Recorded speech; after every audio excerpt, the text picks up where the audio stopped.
నమస్తే అందరికీ. ఇవాళైతే మన 100 డేస్ బాడీ ట్రాన్స్ఫర్మేషన్ సిరీస్లో డే 7. ఇవాళైతే మనది చెస్ట్ అండ్ ట్రైసెప్ ఉంది, తీసిద్దాం. ఇది తెలిసిందే, ఫస్ట్ వర్కౌట్ ముందు అయితే పుషప్ తీసేద్దాం మనం. ఈ చెస్ట్ వర్కౌట్లో ఫస్ట్ ఫామ్ వచ్చేసి ఇంక్లైన్ ఫ్లైస్, అది దమ్ములతో కొట్టేద్దాం.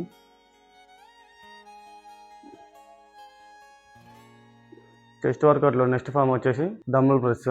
దీంతో వెయిట్ హోల్డ్ చేద్దాం, అంటే పైకి కిందకి రాదు కాబట్టి. దీంతో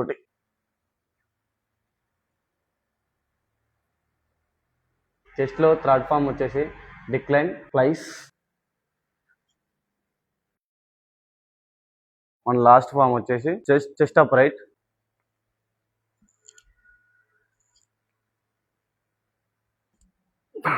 ఇక 1 అవర్ తర్వాత అయితే ఫైనలీ చెస్ట్ వర్కౌట్ అయితే కంప్లీట్ అయిపోయింది. నెక్స్ట్ మన వర్కౌట్ అయితే ట్రైసెప్ ఉంటుండే. ట్రైసెప్ అయితే కొంచెం వెయిట్ ఇంక్రీజ్ చేసిన, వెయిట్ అయితే మస్తు పడ్డా చేయమైనా. ఇది కూడా ఒక 4 వేరియేషన్ అయితే చేసేసిన. డే 7 వర్కౌట్ అయితే అయిపోయింది.